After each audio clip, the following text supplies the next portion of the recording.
अस्सलाम वालेकुम guys, welcome to pitch side episode 22। Once again हम आप लोग के लिए आज एक शो लाए हैं। जिस तरह आप सबको पता है, कल पाकिस्तान वर्सेस वेस्ट इंडीज की टेस्ट सीरीज स्टार्ट होने वाली है। और पाकिस्तान क्रिकेट टीम बहुत टाइम बाद, मतलब ऑलमोस्ट आप कह सकते हैं कि कोई 2 महीने ऑलमोस्ट बाद हमारी टीम मैदान में वापस उतरने वाली है। और ये अवे सीरीज है, वेस्ट इंडीज में होने वाली है, Brian Lara cricket stadium Trinidad and Tobago में ये सीरीज स्टार्ट होने वाली है।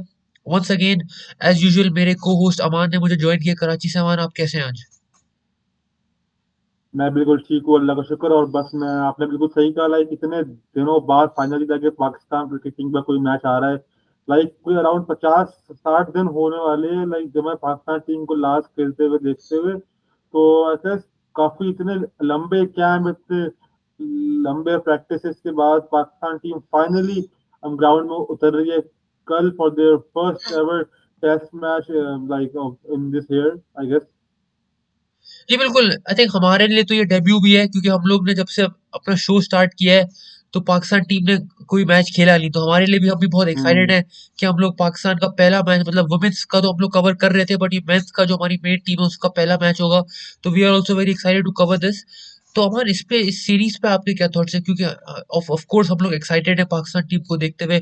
बाबर आजम की हमने बहुत बात की अपने पिछले 1-2 हफ्ते में कि वो टेस्ट कैप्टन, उनका रिटर्न हुआ है। बट ओवरऑल अगर हम इस सीरीज पे बात करें तो ये एक ऐसी सीरीज है दोनों टीम्स के लिए जिसमें इतनी ज्यादा होप्स नहीं है, क्योंकि आप सबको पता है वर्ल्ड टेस्ट चैंपियनशिप का ये हिस्सा है। और वर्ल्ड टेस्ट चैंपियनशिप के जो पॉइंट्स टेबल है उसमें हम दोनों इस वक्त बॉटम ऑफ द टेबल है। पाकिस्तान नंबर 10 पे है और वेस्ट इंडीज नंबर 9 पे है। तो मैं इस पे आपके थॉट्स लेना चाहूंगा कि क्या आपको लगता है ये सीरीज की अहमियत क्या है दोनों टीमों के लिए? देखिए, इस सीरीज की अहमियत पे मैं जाऊंगा तो अगर देखिए पाकिस्तान और वेस्ट इंडीज की दोनों टीमें जो आपने कहा कि टेबल की बिल्कुल बॉटम पर है। तो लाइक इस मर्तबा की WTC फाइनल खेलने की तो मतलब पाकिस्तान और वेस्ट इंडीज दोनों बिल्कुल चांस में नहीं है।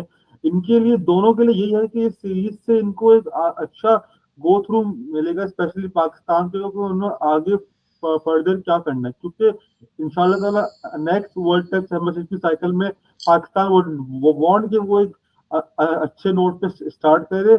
और उसके लिए पाकिस्तान को अभी से अच्छा प्रिपेयर करना पड़ेगा। अगर मैं थोड़ा इस मैच के ऊपर आऊँ तो ब्रायन लारा क्रिकेट अकेडमी में ये मैच होने वाला है। एंड अगर मैं आपको एक बात बता चलूँ कि ब्रायन लारा क्रिकेट अकेडमी में आज से पहले कोई भी टेस्ट मैच नहीं होस्ट हुआ है। यहाँ पे व्हाइट बॉल मैचेस होते रहे। तो बहुत ये वन शॉकिंग ऑफ द बात है ये, फर्स्ट, बिल्कुल।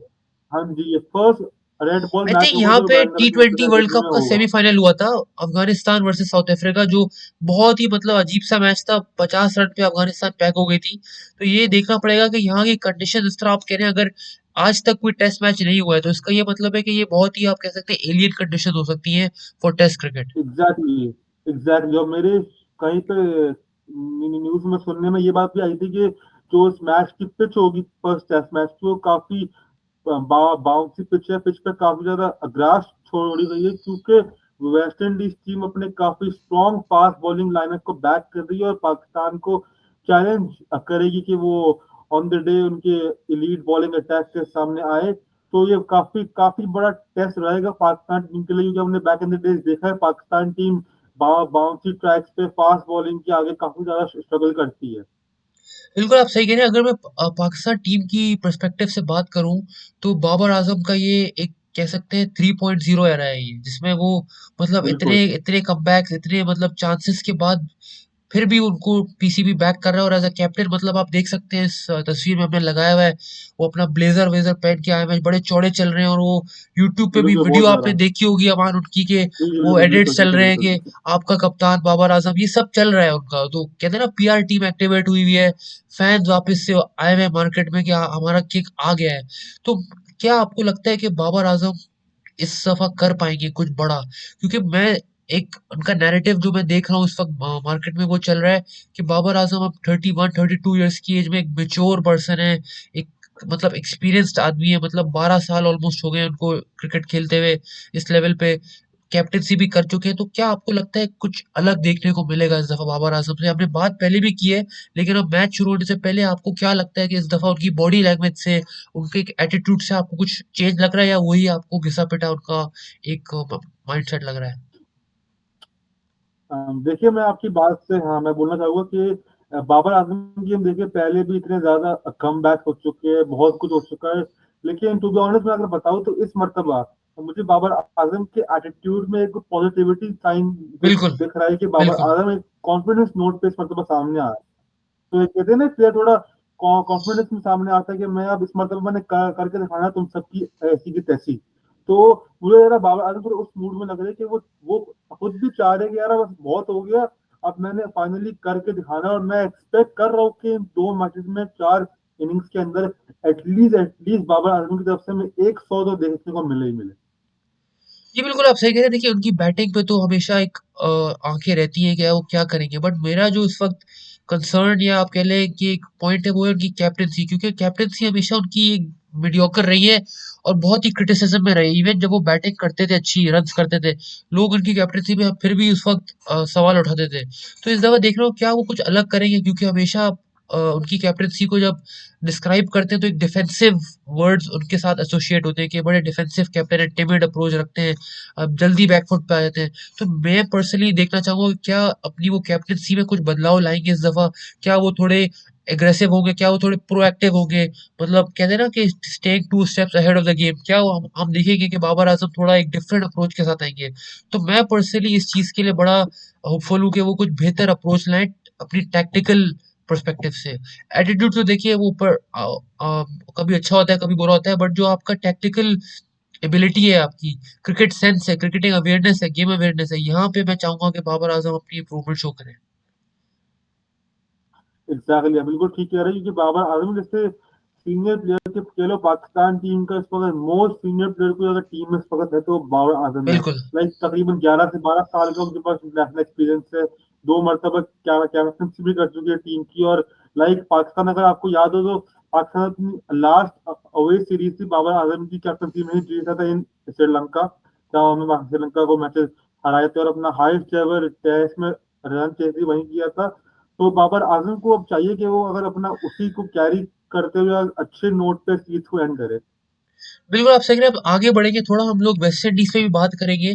इनके स्क्वाड से स्टार्ट करते हैं। हमारे इनका अगर आप स्क्वाड देखिए अनाउंस हुआ है, तो Roston Chase as captain, Jomel Warrican को वाइस कैप्टन बना दिया, which is quite surprising because Jomel Warrican जो है वो एक टेस्ट के स्पेशलिस्ट हैं। मोस्ट लाइकली आप एक्सपेक्ट करते हैं कि शोएब होप को, जो उनके व्हाइट बॉल कैप्टन हैं, उनको ही बनाया जाता है, बट उनपे जुमेल बोरेकन पे यहाँ पे ट्रस्ट किया गया। और अगर आप देखें प्लेयर ज़मान, तो इसमें जोशुआ बिशप भी एक न्यू प्लेयर है। टेंजरीन चंद्रपॉल, मतलब ये आई आई होप कि ऑडियंस को पता हो ये कौन है, किसके बेटे हैं ये लेजेंडरी शिवनर राय चंद्रपॉल के ये बेटे हैं। एज इनकी आई थिंक 30+ है ये, बट बड़े अच्छे प्लेयर हैं, इंटरनेशनल क्रिकेट खेल चुके हैं, बट इतना ज्यादा इनका एक्सपीरियंस नहीं है। तो अमान आपके क्या थॉट्स हैं इस स्क्वाड पे? कि स्कॉट पे तो मेरे ये थॉट्स है कि फर्स्ट ऑफ ऑल जुमाल वारिकिन को आई थिंक वाइस कैप्टन बनाने का एक वजह ये भी है कि जिस तरीके से लास्ट टाइम वो पाकिस्तान आए थे और सेकंड टेस्ट में उन्होंने जिस तरीके से पाकिस्तान टीम की ऐसी की तैसी की थी, लाइक मुझे याद बिल्कुल, है सेकंड इनिंग में इस तरीके से उन्होंने हमारी रेड मारी थी। शायद एक उस वक्त जो उनका एटीट्यूड था हमारे आगे, शायद मेरे मेरे अकॉर्डिंग वेस्ट इंडीज टीम ने उनको इसी वजह से हमारे आगे वाइस कैप्टन रखा है। और ऑन द अदर एंड में अगर इस स्क्वाड के अंदर मैं अगर इंग्लैंड हो वेस्ट इंडीज टीम की बैटिंग पर ध्यान दूं तो जस्टिन बीस है जो कि काफी काफी अच्छे बैट्समैन है, मैंने उनको देखा था काफी बिल्कुल, बहुत one like of the most starting batting underrated करते। प्लेयर्स हैं जस्टिन ग्रीव्स जो है ये, मतलब रेडार में रहते नहीं है, चुपचाप पिछले 1 1.5 साल से अपने रन्स कर रहे हैं, परफॉर्म कर रहे हैं, तो इन पे नजर रखनी पड़ेगी। एग्जैक्टली और शायद होप के एक तो मैं कहता हूँ उनके होते हुए वेस्ट इंडीज टीम को काफी ज्यादा स्ट्रेंथन मिलेगी। वो जिस टाइप के प्लेयर है एक मतलब अगर वो चल गया तो फिर काफी मुश्किल हो जाएगी हमारे लिए। जी, बिल्कुल आप सही कह रहे हैं। देखिए इस पे मैं थोड़ी बात करना चाहूंगा वेस्ट इंडीज की टेस्ट टीम पे, और क्रेडिट देना चाहूंगा डैरेन सैमी को, क्योंकि अगर आपको अमान याद हो तो पिछले 2 साल पहले या 1.5 साल पहले अगर आप चले जाएं, तो इस वेस्ट इंडीज की टेस्ट टीम में ना आपको बहुत ही एक ऐसी टीम नजर आती थी, बैटर स्पेशली, जो बिल्कुल रॉ बैट्समैन या मतलब डोमेस्टिक के प्लेयर नजर नजर आते थे। अगर मैं बात करूं, वो एक प्लेयर थे इनके, मुझे नाम उनके एग्जैक्ट याद नहीं आ रहे इस वक्त, अ, बोनिक कुछ, बोनिक कुछ थे प्लेयर उनके, बॉनर, नार्मिक बॉनर थे, जो 2021 की सीरीज में अगर आपको याद हो ब्लैकवुड थे। मतलब ऐसे नाम थे जो सिर्फ टेस्ट खेलते थे। अब नाम जब, पता भी नहीं था। जी जी बिल्कुल बिल्कुल ऐसे नाम थे कुछ जो इतने ज्यादा हमें याद भी नहीं है, ऐसे प्लेयर्स थे। कवीम बिल्कुल हौज भी थे आई थिंक, जो शायद अब नहीं है, कवीम हौज वो भी थे। है लेकिन कभी मोहम्मद है। कवीम हौज है, अच्छा। लेकिन अगर आप इस टीम को देखें तो इसमें आप आपको नजर आएंगे ब्रैंडन किंग नजर आएंगे, शय होप नजर आएंगे, जो वाइट बॉल के प्लेयर्स हैं। और इनको हाँ वापस लाने में बहुत बड़ा क्रेडिट जाता है डैरेन सैमी को, स्पेशली शय होप को, क्योंकि शय होप जैसा प्लेयर वर्ल्ड क्लास बैटर है। वनडे में T20 में रन्स करे, टेस्ट क्रिकेट इनकी थी 2017 तक, बड़ा अच्छा कर रहे थे, फिर ये ड्रॉप हो गए थे। इनको वापस लाने का क्रेडिट जाता है डैरेन सैमी को। इसमें मैं एक और प्लेयर की बात करना चाहूंगा, हमारे शिमरॉन हिटमायर। शिमरॉन हिटमायर जो है इस वक्त पिछले एक साल में बड़े जबरदस्त फॉर्म में, T20 में अच्छा करे। और अगर आपने रिसेंट मैच देखा हो अभी वनडे का वर्सेस न्यूजीलैंड, तो उसमें भी उन्होंने बड़ा अच्छा फिनिश किया है शिमरॉन यस हिटमायर में। यस, बहुत तो फिनिश किया था। मेरी पर्सनली इसमें फीलिंग्स है कि शिमरॉन हिटमायर को भी अगर कन्विंस कर लिया जाए कि वो टेस्ट क्रिकेट खेलें और नंबर 6 पे आके बैटिंग करें, तो ये वेस्ट इंडीज टीम ना बहुत ऊपर जा सकती है, क्योंकि एक कंप्लीट टीम हो जाएगी। इसमें अगर आप देखें, शय होप है, ब्रेंडन किंग बड़े अच्छे प्लेयर हैं, आमिर जंगू ये बड़े जबरदस्त प्लेयर हैं। अमान, अगर आपने देखा हो हाँ इनकी बिल्कुल, मैं फॉर्म आमिर बड़ी, हाँ जी जी जी बिल्कुल। इस पे अगर आप थोड़ी बात करना चाहेंगे। हाँ, आमिर जेंगो की बात करूँगा, लाइक जिस अभी पिछले कुछ 6 महीने 1 साल से आमिर जेंगो काफी काफी ज्यादा अच्छी फॉर्म में लगे हुए हैं। उन्होंने वेस्टइंडीज की आई गेस आपका जो ये इनकी लास्ट सीरीज अगेंस्ट श्रीलंका, उसमें भी उन्होंने काफी अच्छा परफॉर्म किया था, काफी अच्छे रन किए थे। और ऑन द अदर हैंड वो लीग में भी आमिर जेंगो काफी अच्छा परफॉर्म कर रहे हैं। एक हाथ में आई गेस के स्पिनिंग ऑलराउंडर है ना, right? If I am not wrong. I think so, yes. मुझे इतना पता नहीं है कि बैटिंग इनकी ज्यादा मेन चीज है, ये बैटिंग ही हाँ, करते हैं। बैटिंग ये तो मुझे मेन याद है, थी। मैंने इनको पहली दफा देखा था CPL के अंदर, जमैका टलावास की टीम में, जब ये मोहम्मद आमिर और इमाद वसीम वगैरह इनके साथ ये खेलते थे, बड़ा अच्छा करते थे। तो मेरी तो इनकी ये फर्स्ट मेमोरी है। फिर ये डोमेस्टिक के प्लेयर है, वहां पे रन किए, और टेस्ट क्रिकेट में इनकी बड़ी जबरदस्त परफॉर्मेंसेज है। बिल्कुल। बिल्कुल। अगर आगे बढ़ते कि हैं। आगे बढ़ते हैं अमान, पाकिस्तान क्रिकेट टीम के जो इस वक्त स्क्वाड है, उस पे हमने पहले तो डिस्कशन किया हुआ है, लेकिन इसकी जो बिल्कुल बिल्कुल। लेटेस्ट खबर है इस वक्त, वो ये है कि हमारे लेफ्ट हैंडेड बैटर अब्दुल्ला फजल, जो डेब्यू किया था उन्होंने अभी बांग्लादेश के अंदर, बड़ा अच्छा परफॉर्म किया, बड़े अच्छे लगे देखने में, टेम्परामेंट भी अच्छा लगा। अनफॉर्चुनेटली ये बाहर हो गए सीरीज से, बैक इंजरी हुई है इनकी। और ना सिर्फ ये इस सीरीज से बाहर हुए, ये इंग्लैंड टेस्ट सीरीज से भी बाहर हो चुके हैं। बिल्कुल, लाइक मुझे अब्दुल्ला फजल का, मुझे जब मेरे पास ये न्यूज आई, मैं खुद बहुत ज्यादा दुख हुआ मुझे कि जिस तरीके का हमें टैलेंट अब्दुल्ला फजल में दिख रहा था। लाइक हमें बांग्लादेश टेस्ट मैच में भी इन्होंने बहुत अच्छे से परफॉर्म किया अपनी डेब्यू सीरीज पे, जो कि हर कोई नहीं कर पाता, वो भी उन कंडीशन में जहाँ पे आपके सारे बड़े बैट्समैन फेल हुए थे। और तो और लाइक इन्होंने प्रैक्टिस मैच में भी दो 50 किए थे, मुझे मुझे याद है, वो भी नॉट आउट, इनको आउट नहीं किया गया था दोनों इनिंग्स के अंदर।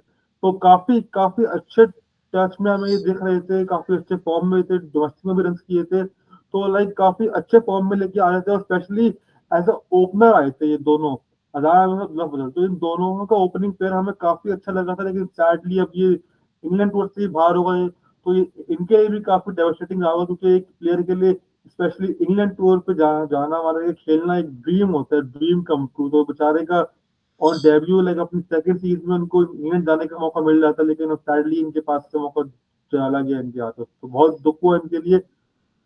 बिल्कुल आप सही कह रहे हैं। देखिए, इस पे बहुत लोग बातें कर रहे हैं। कुछ लोग कह रहे हैं कि इनको ESPN क्रिकइन्फो ने नजर लगा दी है, क्योंकि क्रिकइन्फो ने 2 दिन पहले इन पे आर्टिकल पूरा लिखा कि ये बड़े टैलेंटेड प्लेयर है, कराची से इनका ताल्लुक है, तो अपकमिंग स्टार है। तो लोग, कुछ लोग ये कह रहे हैं, कुछ लोग ये भी कह रहे हैं कि बाबर आजम ने इन पे हाय डाल दी है, क्योंकि बाबर आजम ने कल ही अपनी स्टेटमेंट में इनको कहा कि the kind of talent he is, I found very inspiring. तो मतलब आप सोचिए, एक ऐसा बंदा जो जो बाबर आजम उससे इंस्पायर हो रहा है, तो कुछ तो उसमें बात होगी।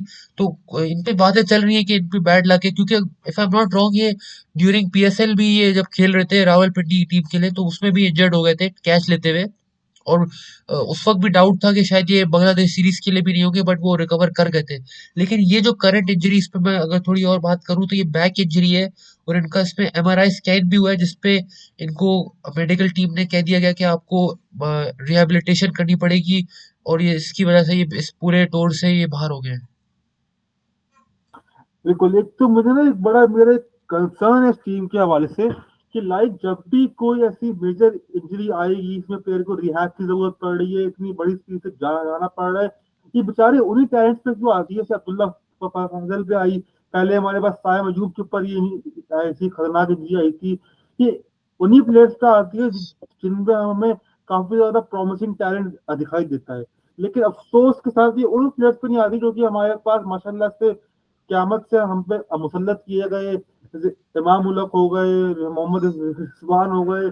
ये प्लेयर माशाल्लाह से इनको ऐसे पता नहीं कौन से ताबीज़ पढ़वा के आते हैं कि इनको तो ऐसे इंजरी होना बिल्कुल ही क्या कहते हैं ना हराम है इनके ऊपर कोई इंजरी हो जाए।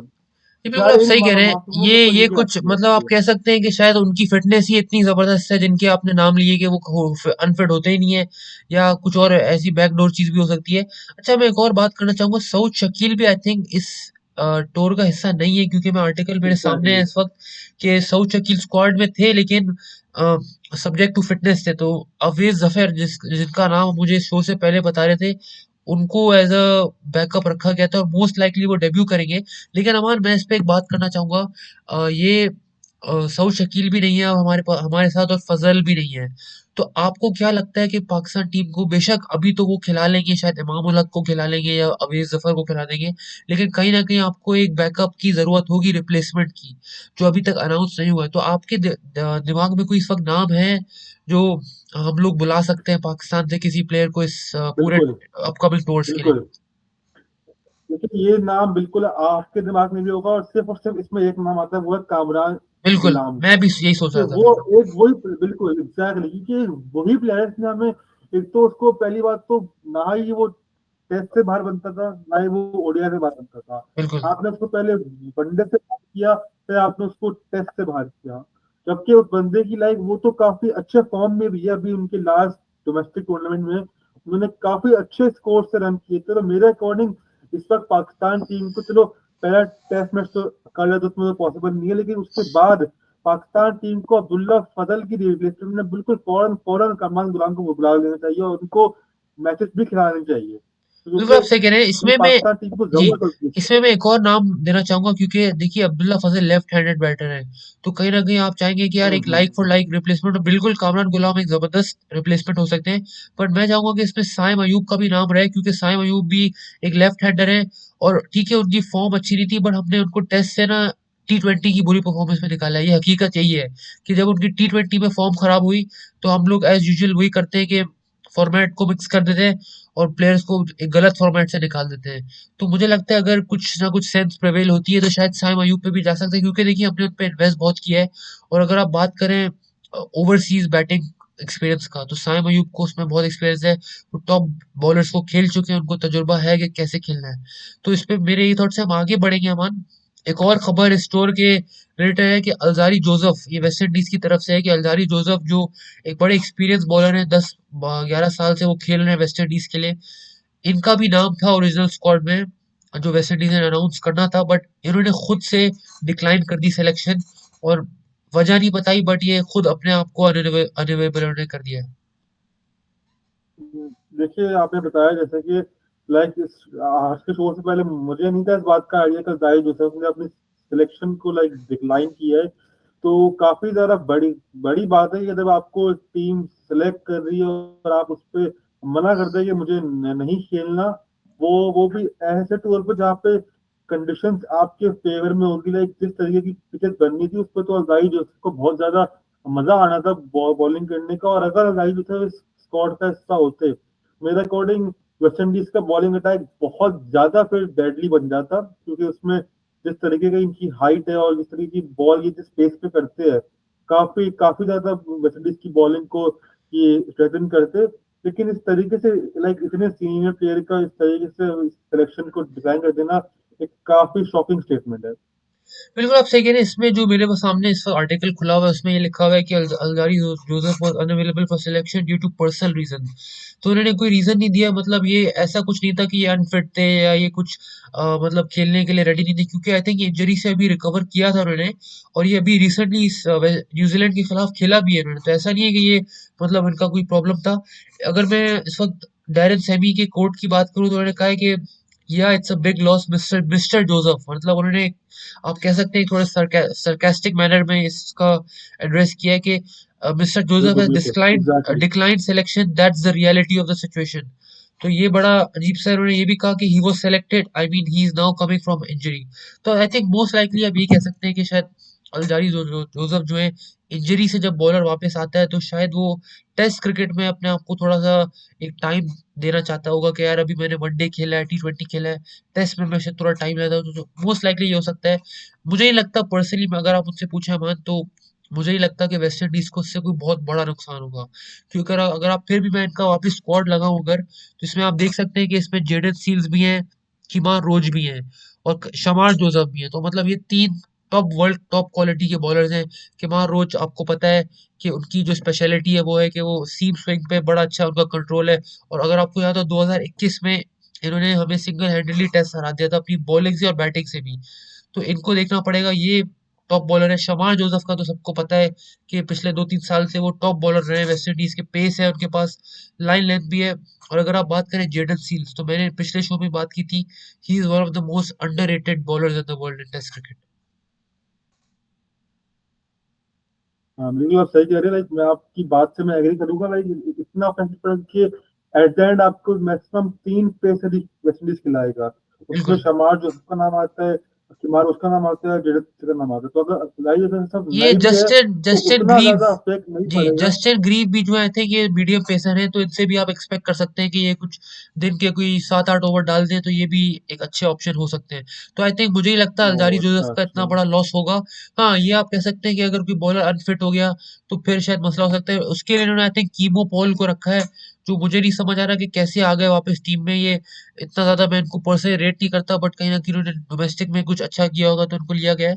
अच्छा अमान, अब आगे बढ़ते हैं। अमान, आपने मुझे शो स्टार्ट होने से पहले अपनी प्रिडिक्टेड प्लेइंग 11 भेजी, तो इस पे मैं आपसे पूछना चाहूंगा कि क्या बिल्कुल आपकी इस पे थॉट्स थी, और अब शायद आपको एक फोर्स चेंज करना पड़े इसमें अब्दुल्ला फजल की वजह से। एग्जैक्टली। देखिए, पहले तो मैं बताऊं, मैंने कभी प्लेइंग बनाई थी उस वक्त मुझे तो न्यूज नहीं बाहर आई थी कि अब्दुल्ला जी, फजल बाहर हो गए अभी बाहर आई है ये टेस्ट कुछ सीरीज से। घंटों पहले। अभी भी बाहर आई है, बिल्कुल। तो इस इस प्लेइंग ने बस एक चीज करूंगा कि अब्दुल्ला फजल का नाम बाहर निकाल के मैं अवेज जफर का डेब्यू कराना चाहूंगा। क्योंकि आप अगर सोचें कि इमाम उलग साहब अगर खेलते हैं, तो इमाम उलग की बात बिल्कुल मैं करना चाहूँ कि वो इतने कोई घटिया नालायक बेगैरत प्लेयर है कि एक तो वो तरफ बोलते हैं कि मुझे कप्तान बना दो, दूसरी तरफ उनकी प्रैक्टिस मैचेस के अंदर इसमें लाइक हर कोई प्लेयर मजाक मजाक में 50 कर रहा है, आपके आगे बिल्कुल ही फजूल उनके क्लब के बॉलर है। उन तक के आगे आप 10-15 रन नहीं बना पा रहे, ये आपकी औकात है। मतलब इमाम वाला टाइप का प्लेयर को पूरा बांग्लादेश टूर वो फेल हुए। उससे पहले साउथ अफ्रीका के अंदर एट होम वो फेल हुए थे, दोनों मैच में से एक उन्होंने पहले इनिंग में स्कोर किया था 90। उसके बाद वो कंटिन्यूसली फेल हुए थे। ऑन द अदर हैंड अगर आप देखिए, अजान अवेद चूंकि उनकी ओपनिंग पार्टनर है, एक यंगस्टर है, अपनी डेब्यू पर है। लाइक उनके दूसरा तीसरा मैच ही होगा वो ये। उस पे वो इतना अच्छा कंसिस्टेंटली आपको 100 पे 100 कर रहे हैं, रन पे रन कर रहे हैं। तो माँ मतलब जो कि इतने लाइक सीनियर प्लेयर है, कोई तकरीबन 2017-18 से ये खेल रहे हैं, पाकिस्तान टीम के साथ है। इतने सीनियर प्लेयर होने के बाद भी इतना घटिया उनका कि वो मुश्किल से 10 ओवर भी नहीं टिक पा रहे किसी एक मैच के अंदर। तो मेरे लिए तो इमाम उल्लक को बिल्कुल खिलाना बेकार है। इससे बदल आप किसी यंगस्टर को ज्यादा करे तो ज्यादा अच्छा है। बिल्कुल अगर आप सही कह रहे हैं। सेकंडली बात देखिए, करें। जी इमाम उल हक पे मैं थोड़ा आना चाहूंगा। देखिए, इमाम उल हक का जी करियर मुझे समझ नहीं आता है, क्योंकि जिस तरह आपने कहा, ये एक ऐसा बंदा है जो अपने इंटरनेशनल करियर के ऑलमोस्ट 10वें साल में अब एंटर हो रहा है, और अभी भी हम इनके जी बारे में यही बात कर रहे हैं कि यार ये, क्योंकि देखिए जब आप 9-10 साल हो जाते हैं आपको जब इस लेवल पे, तो या तो आप मेन टीम का हिस्सा हो, 11 का हिस्सा हो, और आप पे पूरा कॉन्फिडेंस हो क्रिकेटिंग फैंस का, कोचेस का, सबका। अगर आप ये भी नहीं है तो फिर आप क्या है, मतलब आप रिप्लेसमेंट में भी लोग आपको नहीं चाह रहे कि आप खेलें, तो मुझे समझ नहीं आ रहा है कि ये स्क्वाड में भी क्यों है, इनको होना ही नहीं चाहिए।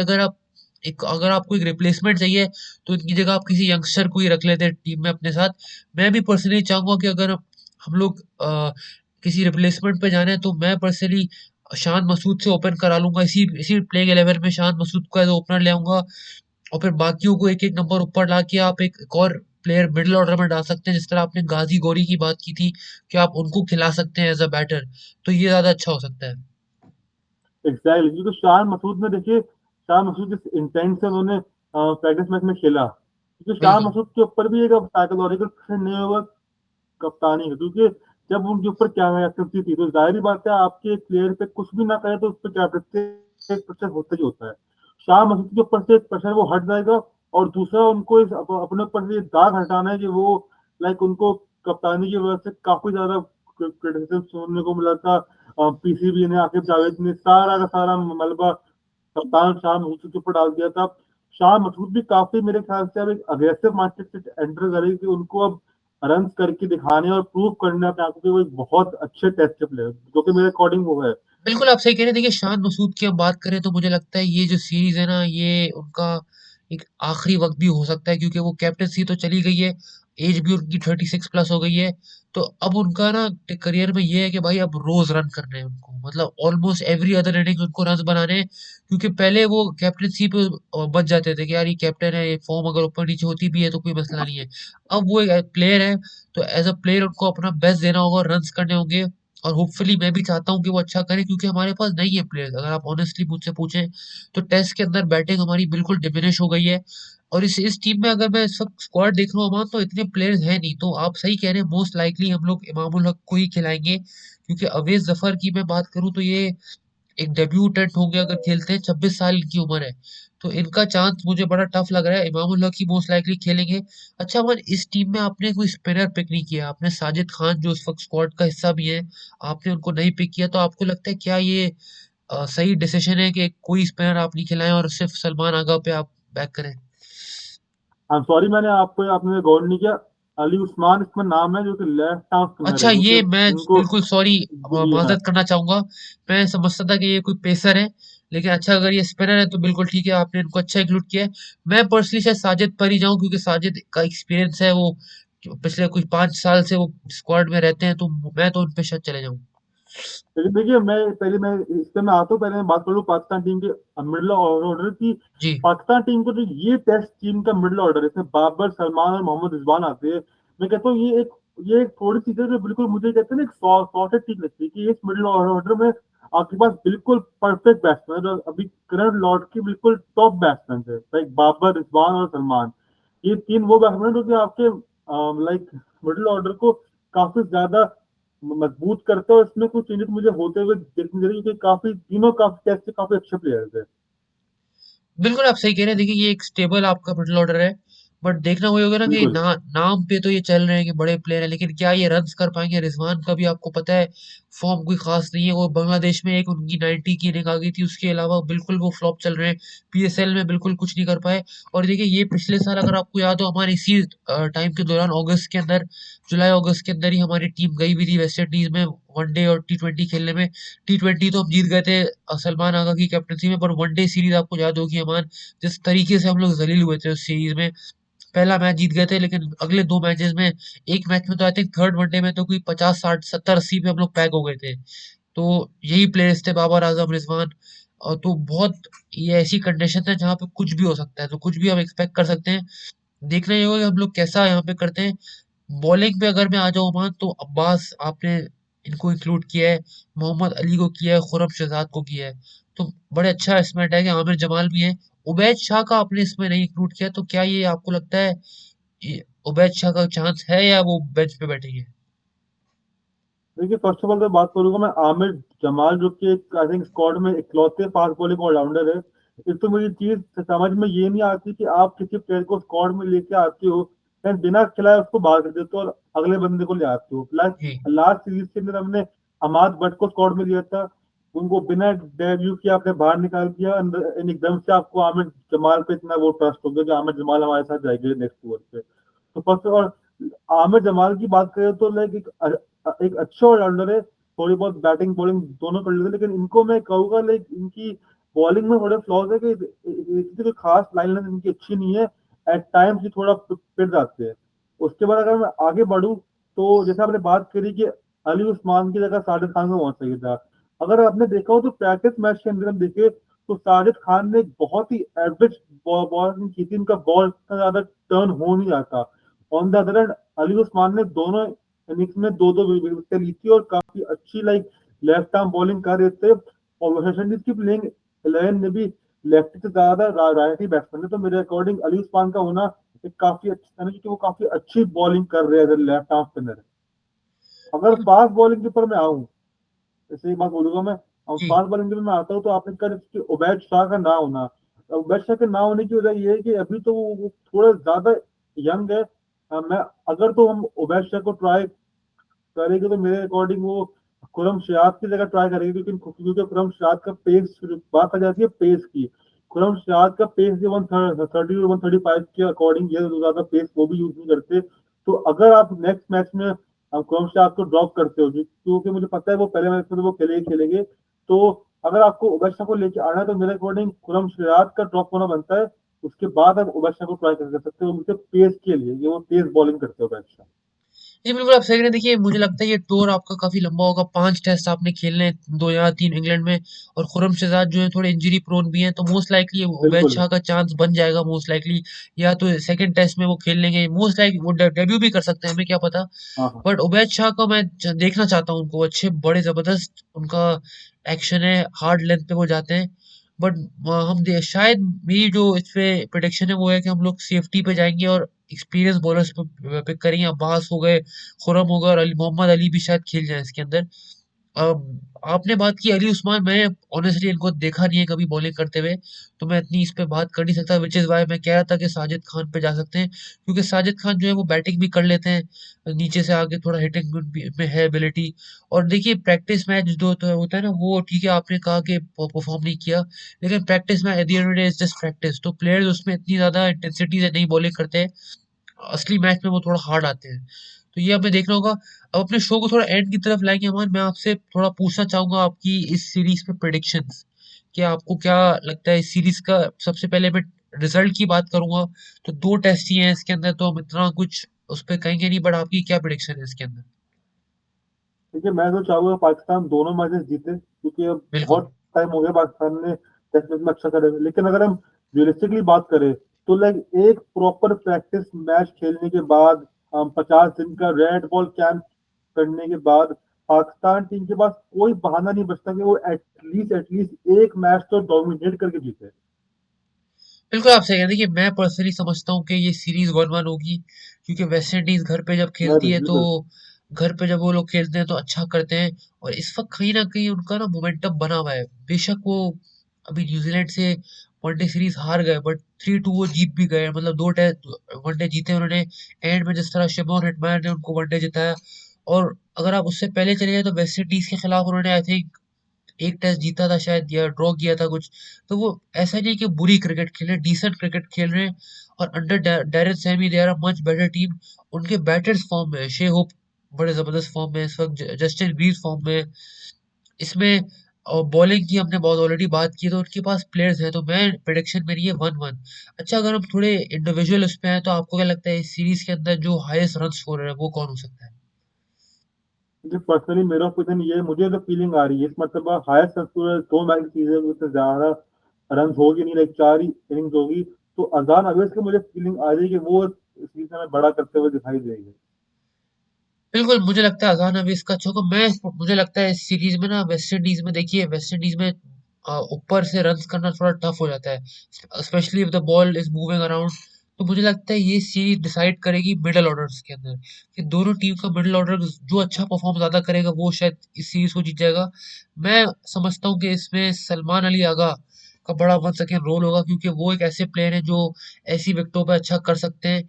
अगर वो मतलब मोस्ट लाइकली नंबर 6-7 पे बैटिंग जब करेंगे आके, तो मुझे लगता है पाकिस्तान की तरफ से तो सबसे ज्यादा रन उनके हो सकते हैं।